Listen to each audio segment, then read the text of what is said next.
Hello viewers, this is Debolina and you are watching DC diaries. नमस्कार, आप सभी का मेरे चैनल में स्वागत है।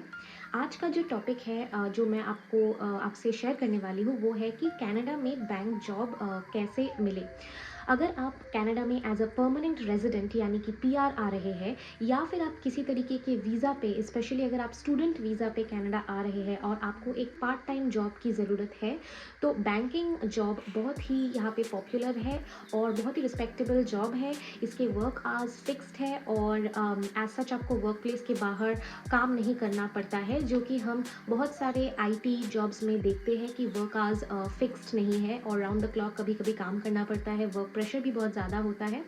मैं क्योंकि ऑलरेडी एक बैंक जॉब में थी इंडिया में और मेरे पास वर्क एक्सपीरियंस था, इसलिए मुझे यहाँ पे एट एन एंट्री लेवल यानी कि एज अ टेलर जॉब मिल पाना ईजी था। लेकिन अगर आप कोई भी बैंक में जॉब नहीं कर रहे थे इंडिया में और आप एज अ फ्रेशर यहाँ पे आ रहे हो परमानेंट रेजिडेंसी लेके, या फिर आप स्टूडेंट वीज़ा लेके कनाडा आ रहे हो, तो उसके लिए कैसे आपको बैंक जॉब मिलेगी ये मैं बताने वाली हूँ, आपके साथ शेयर करने वाली हूँ।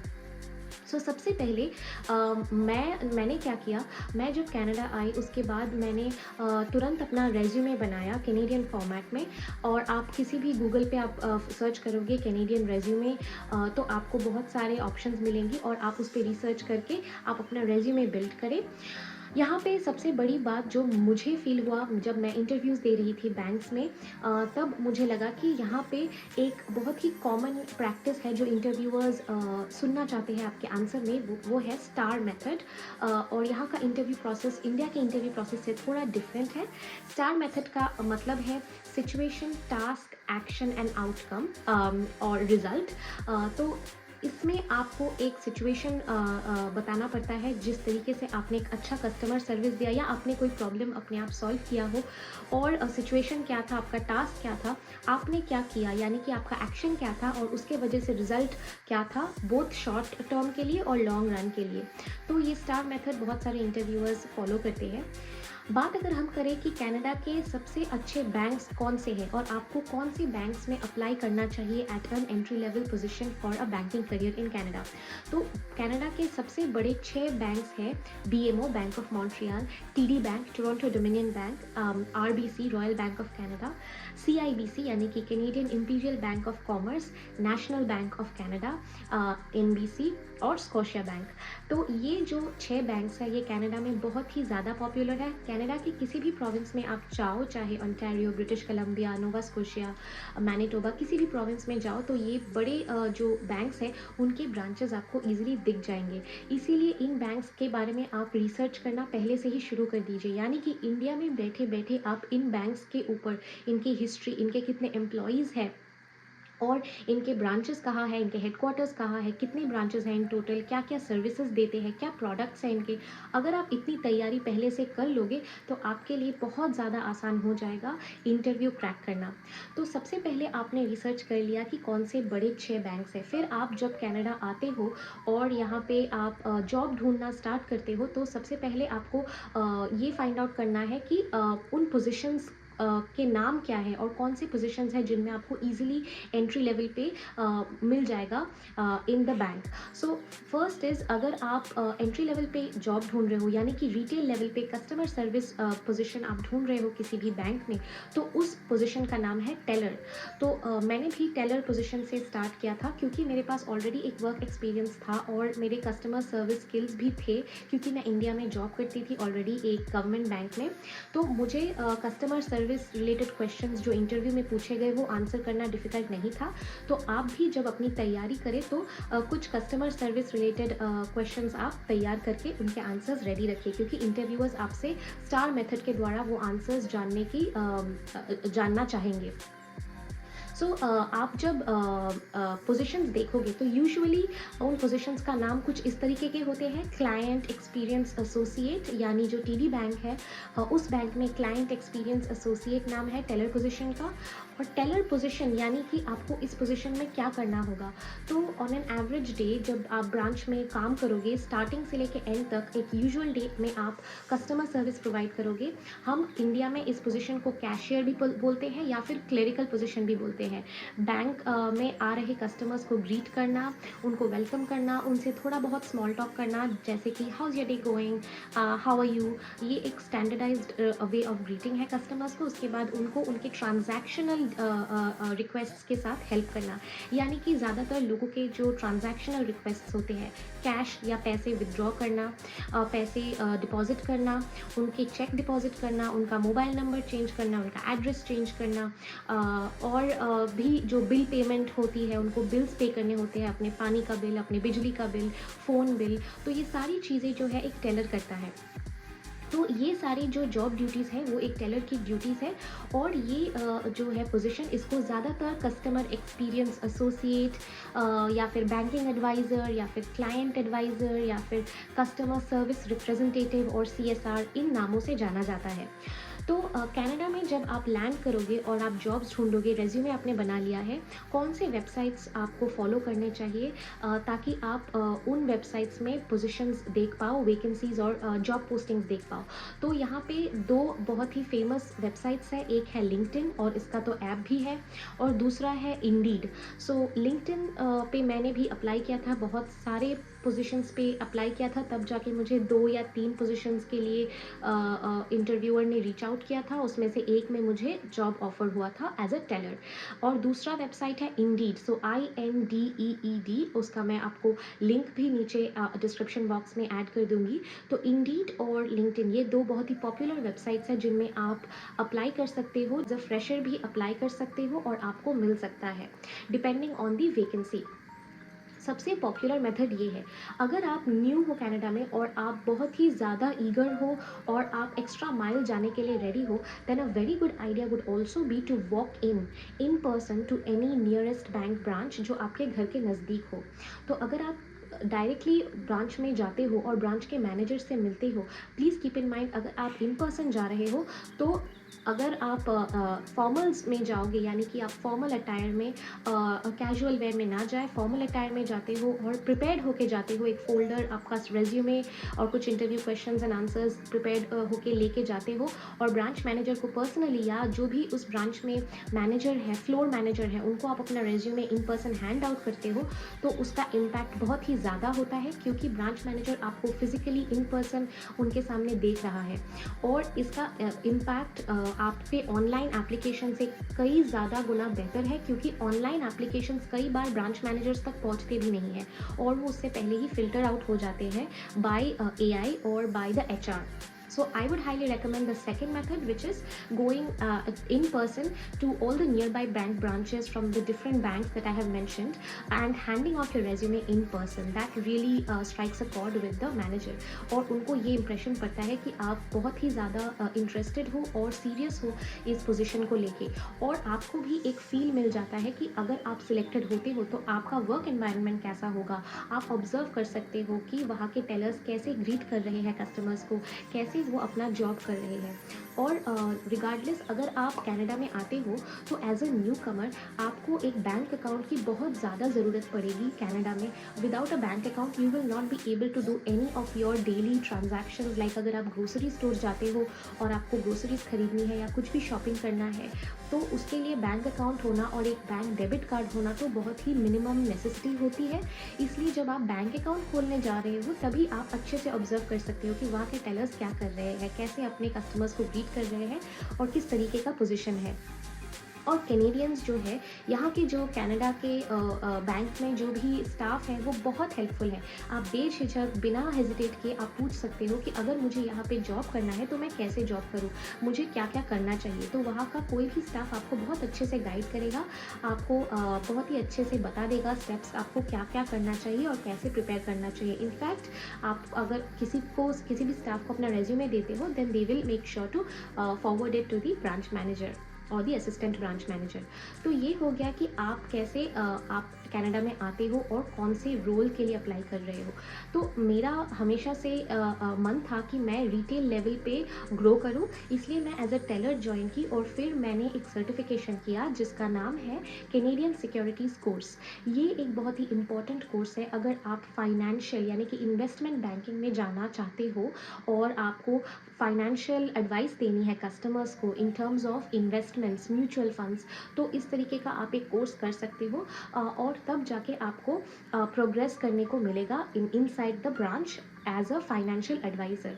तो अभी फ़िलहाल मेरा जो पोजीशन है वो एक फाइनेंशियल एडवाइज़र का है और ये रोल मिलने के लिए मुझे ये कोर्स करना पड़ा। अगर आप चाहो तो ये कोर्स नहीं भी कर सकते हो, इसका एक ऑल्टरनेटिव भी है जिसका नाम है इन्वेस्टमेंट फंड्स सर्टिफिकेट और इसको कहा जाता है IFIC इफ़िक। तो ये एक थोड़ा ईजियर सर्टिफिकेशन है, एक ही बुक है इसके। जैसे Canadian securities certificate Canadian securities course के 2 वॉल्यूम हैं, 2 एग्ज़ाम देने पड़ते हैं, पार्ट 1 और पार्ट 2।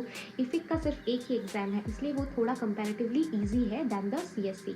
लेकिन दोनों में से आप कोई भी करोगे तो आप एक फाइनेंशियल एडवाइज़र बन सकते हो। Please keep in mind financial advisor का जो पोजीशन है वो आपको डायरेक्टली मिल पाना मुश्किल है, स्पेशली अगर आपके पास कैनेडियन एक्सपीरियंस नहीं है। तो आपको कैनेडियन एक्सपीरियंस लेने के लिए सबसे पहले बैंक में एज अ टेलर जॉब करना पड़ेगा या फिर किसी भी कस्टमर सर्विस रोल में आपको जॉब करना पड़ेगा। यहाँ पे कनाडा में बहुत सारे ऑप्शंस हैं, आप किसी भी स्टोर में आप एक कस्टमर सर्विस रोल में जॉब कर सकते हो, यानी कि जैसे विनर्स होम सेंस हो गया या मैकडॉनल्ड्स हो गया, बर्गर किंग हो गया। किसी भी कस्टमर सर्विस रोल में अगर आप 2-3 महीने जॉब करते हो, उसके बाद भी आप बैंक में एज अ टेलर आप ट्राई करते हो तो आपको ईजिली वो टेलर पोजीशन मिल जाएगा।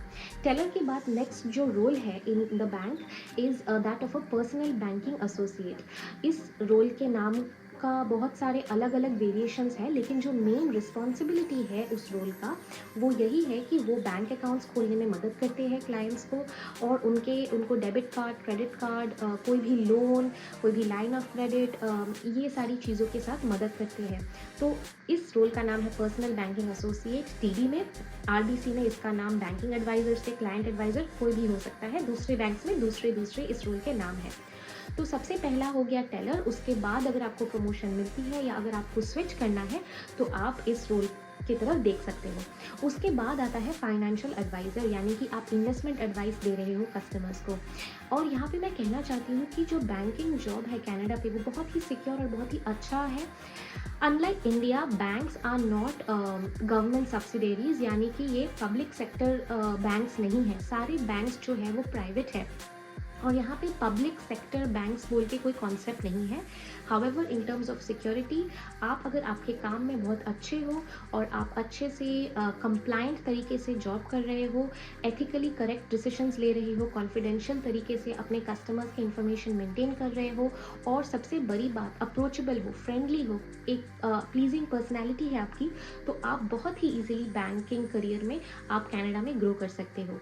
और इनफैक्ट रिटेल लेवल में ही up to the branch manager जब आप प्रोग्रेस करते हो इनसाइड द ब्रांच, आप इजीली एक 6 फिगर सैलरी ड्रॉ कर सकते हो in Canada at the role of a branch manager. तो ये हो गया आप कैसे लैंड कर सकते हो banking career in Canada. Branch level पे आप एज अ टेलर ज्वाइन कर सकते हो और फिर आप धीरे धीरे प्रोग्रेस कर सकते हो।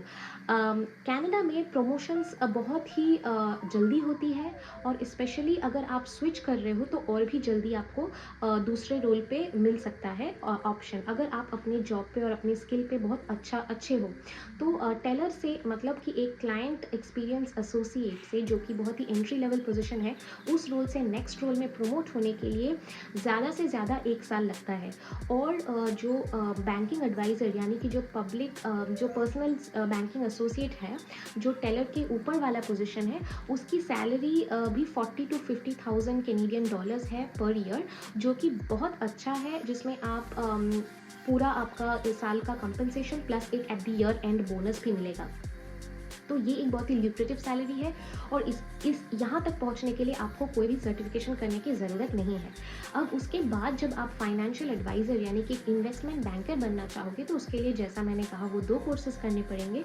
उसकी उस रोल की सैलरी है करीब-करीब 60 से 80 हज़ार, डिपेंडिंग ऑन आपका एक्सपीरियंस क्या है और आप कौन से बैंक में जॉइन कर रहे हो, आप स्विच कर रहे हो या आप अपने ही बैंक में प्रमोट होके नेक्स्ट लेवल पे जा रहे हो। तो ये भी एक बहुत ही ल्यूक्रेटिव ऑप्शन है अगर आप ब्रांच में जॉब रिटेन करना चाहते हो।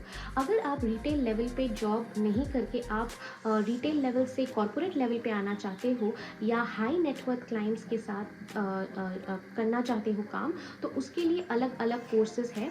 इन कोर्सेज के बारे में जानने के लिए, इन डिटेल में इनके बारे में समझने के लिए एक बहुत ही अच्छी वेबसाइट है जो कि है csi.ca। उसका मैं लिंक डिस्क्रिप्शन बॉक्स में डाल दूँगी। इस वेबसाइट में आप अगर अच्छे से देखोगे और पढ़ोगे, उसमें सारे रोल्स हैं और करियर पाथवे है जो आप फॉलो कर सकते हो, कैसे कैसे आप अपने करियर में प्रोग्रेस कर सकते हो। तो रिटेल लेवल पे आप टेलर से ब्रांच मैनेजर तक बनने के लिए आपको कितने कोर्सेज और कितने सर्टिफिकेशंस करने पड़ेंगे वो मेंशन्ड है। आप कॉर्पोरेट लेवल पे कहाँ से आप एक फाइनेंशियल एडवाइज़र से कितना आप जा सकते हो, कौन कौन से डिफरेंट ब्रांचेस हैं, कंप्लायंस के कितने ऑप्शंस हैं। और बैंकिंग यहाँ पे सिर्फ कस्टमर सर्विस नहीं है, बैंकिंग का मतलब बहुत ही वास्ट हो जाता है, क्योंकि जब हम ब्रांच से निकलते हैं, ब्रांच से निकलने के बाद आपका आता है हाई नेटवर्थ क्लाइंट मैनेजर। सो आप हाई नेटवर्थ क्लाइंट्स के साथ काम कर रहे हो, वो एक रोल हो गया। दूसरा रोल हो गया प्राइवेट बैंकर, जो कि बेसिकली जिनका काम होता है जो भी रिच हाई नेटवर्थ क्लाइंट्स है जिनका ईयरली एसेट और ईयरली टर्नओवर 1 मिलियन के ऊपर है, आप उन क्लाइंट्स को लार्ज वॉल्यूम लोन्स दे रहे हो, उनके घर का लोन दे रहे हो, जो एक एक घर आपको 1 मिलियन के नीचे नहीं मिलेगा। तो आप इस तरीके के क्लाइंट्स के साथ डील कर रहे हो। उस रोल का नाम प्राइवेट बैंकर है। कई डिफरेंट बैंक्स में डिफरेंट नेम्स हैं। आप और एक रोल देख सकते हो जो कि है कंप्लायंस मैनेजर, यानी कि हर एक ब्रांच में किस तरीके के कंप्लायंस फॉलो हो रहे हैं, सब मैनेजर्स अपना काम कंप्लायंटली और रूल्स को फॉलो करते हुए कर रहे हैं कि नहीं, उसको मैनेज करने के लिए भी मैनेजर होते हैं। और ये जो सारे रोल्स हैं वो हाइब्रिड रोल्स हैं, यानी कि आपको इन रोल्स में जॉब करने के लिए किसी भी फिजिकल लोकेशन पे 5 डेज अ वीक जाने की ज़रूरत नहीं है। आप फ्लेक्सिबिलिटी के हिसाब से अपने कन्वीनियंस के हिसाब से जॉब कर सकते हो। लेकिन जैसा मैंने कहा, ये सारे जो रोल्स हैं वो काफ़ी हाई पेइंग है और वो थोड़े लेटर डाउन द रोड आप ट्राई कर सकते हो। A good start would be just to enter the banking industry in Canada with a teller position, जहाँ से बहुत सारे ब्रांच मैनेजर्स ने ज्वाइन किया था।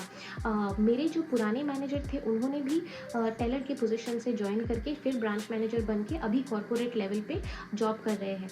तो जैसा मैंने कहा कि यहाँ पे कनाडा में प्रमोशंस पाना बहुत ही कम टाइम में पॉसिबल है अगर आप अपने काम में अच्छे हो और अगर आप एक्सपीरियंस के साथ, अच्छी पर्सनैलिटी के साथ, कॉर्डियली सबके साथ मिलके काम ज़्यादा करने वाले इंसान हो, तो आपको प्रमोशन लेने से कोई नहीं रोक सकता। तो इस तरीके से आप जॉब ले सकते हो। अगर आप स्टूडेंट वीज़ा पे आ रहे हो तो स्टूडेंट वीज़ा पे आप पढ़ाई भी कर सकते हो, प्लस आपको स्टूडेंट वीज़ा में एक परमिसिबल नंबर ऑफ आवर्स मिलती है पर वीक, जिसमें आप 15 घंटे तक कोई भी जॉब कर सकते हो। तो इसीलिए बहुत सारे स्टूडेंट्स जो होते हैं वो स्टूडेंट वीज़ा लेके कनाडा आते हैं और फिर टेलर के पोजीशन के लिए ट्राई करते हैं। तो बाय द टाइम उनका पढ़ाई ख़त्म होता है, उनको एलिजिबिलिटी हो जाती है कि वो दूसरे रोल के लिए, प्रमोशन के लिए ट्राई करें, यानी कि जो पर्सनल बैंकिंग एसोसिएट रोल है या बैंकिंग एडवाइज़र रोल है उसके लिए वो एलिजिबल हो जाते हैं। तो ये एक बहुत ही अच्छा स्टार्टिंग पॉइंट है to get into the banking industry. अगर आप जानना चाहते हो कि इंटरव्यूज़ के लिए कैसे प्रिपेयर करें, तो सबसे बड़ा जो मैंने आपको टिप दिया है वो है कि स्टार मेथड से अपने आंसर्स लिखने को। तो स्टार मेथड में सिचुएशन होता है, आपको क्वेश्चन कैसे भी दे सकते हैं इंटरव्यूअर कि आप describe a time when you helped an angry customer, या फिर describe a time when you worked collaboratively with a colleague to reach a solution, या फिर describe a time when you had to complete a deadline और complete a task on time. तो ये सारे जो भी डिस्क्राइब वाले क्वेश्चंस हैं उनमें से कोई भी क्वेश्चन आपको इंटरव्यूअर पूछ सकता है और आपको उस टाइम पे एक प्रीवियस इंसिडेंट से आपको आपका मेमोरी आपको याद करके स्टार स्टार मेथड फॉलो करके आंसर देना है। यानी कि सिचुएशन ये था, टास्क मैंने ये चीज़ किया, इससे और ये टास्क था, मुझे ये करना था और इसके वजह से मैंने एक्शन ये किया, इस तरीके से मैंने प्रॉब्लम को रीच किया और उसके वजह से रिजल्ट ये हुआ और कैसे वो पॉजिटिवली आपके काम को अफेक्ट किया। तो ये हो गया स्टार मेथड। इससे आपको बहुत सारे आंसर्स आपके प्रिपेयर करने हैं। इंटरव्यूअर डेफिनेटली ये जानना चाहेगा कि आप अपने आप को 5 साल में कहाँ देख रहे हो। आपको एक कोई रोल ऐसा बोलना है जो कि बैंकिंग इंडस्ट्री के अंदर ही फॉल करती है और आपको ये दिखाना है कि आपको इसी करियर में परस्यू करना है और ग्रो करना है और इसी ऑर्गेनाइजेशन, यानी कि आप जिस बैंक के लिए ट्राई कर रहे हो उसी बैंक में आपको फ्यूचर बनाना है। और आपको ये भी पूछा जाएगा कि आप के स्ट्रेंथ्स क्या है, वीकनेसेस क्या है। जो स्टैंडर्ड क्वेश्चंस हैं इनमें आपको वीकनेस आपको ऐसा बताना है जो आपको डायरेक्टली आपके जॉब को अफेक्ट ना करे, बल्कि जो इनडायरेक्टली आपका स्ट्रेंथ है। यानी कि आप ये कह सकते हो कि मेरा वीकनेस ये है कि मैं सब कुछ अपने आप करना चाहती हूँ, मैं डेलीगेट नहीं करती हूँ टास्क किसी और को। इससे एक अच्छा इंप्रेशन पड़ता है कि आप अपने काम को लेके सीरियस हो। लेकिन अगर आप कोई मैनेजरियल पोजीशन के लिए ट्राई नहीं कर रहे हो तो ये वीकनेस आपके जॉब को डायरेक्टली अफेक्ट नहीं कर रहा है, which is a good thing. तो ये हो गया क्वेश्चंस, सैम्पल क्वेश्चंस। और इस तरीके के बहुत सारे क्वेश्चंस और आंसर्स आप अगर गूगल पे टाइप करोगे sample interview questions for bank job in Canada, तो आपको बहुत सारे ऐसे क्वेश्चंस मिलेंगे। एक अच्छा वेबसाइट है ग्लास डोर, जो मैंने भी फॉलो किया था जब मुझे मैं जब जॉब ढूंढ रही थी, तब मैंने भी ग्लास डोर पे बहुत सारे क्वेश्चंस एंड आंसर्स फॉलो किए थे। और यूट्यूब पे भी बहुत सारे क्वेश्चन आंसर्स वीडियोज़ हैं, तो इसमें से आपको मदद हो सकती है। तो ये हो गए बहुत सारी इन्फॉर्मेशन अबाउट कैसे आपको जॉब मिलेगी। लेकिन एक चीज़ हमेशा आपको याद रखनी है कि आपको कनाडा में लैंड करने के तुरंत बाद अप्लाई करना शुरू कर देना है और आपको बहुत सारे पोजीशंस पे अप्लाई करना है, बहुत सारे जॉब पोस्टिंग्स पे अप्लाई करनी है। आपको ये नहीं सोचना है कि मैंने एक दो पोस्टिंग पे अप्लाई कर दिया है, अब मुझे इसमें से कॉल बैक आएगा। अगर आप 100 पोस्टिंग्स पे अप्लाई करोगे विथ रेज्यूमे तो आपको 2 या 3 कॉल बैक आएंगे, which is very common and normal. इसलिए ज़्यादा आपके चांसेस मैक्सिमाइज करने के लिए आपको ज़्यादा जॉब पोस्टिंग्स पे अप्लाई करने हैं। तो ये हो गया आपको कैसे बैंकिंग में एंट्री लेवल पे जॉब मिलेगा और आपको किस तरीके से तैयारी करनी पड़ेगी। अगर आपको इसमें से कोई भी कंटेंट मेरा आपको उसमें वैल्यू दिखा या आपको अच्छा लगा, then please like I always say subscribe to my channel, hit a like and leave a comment. Any criticism is constructive criticism for me. Again मिलते हैं नेक्स्ट वीडियो पे। Watch this space for more. This is me Debolina signing of.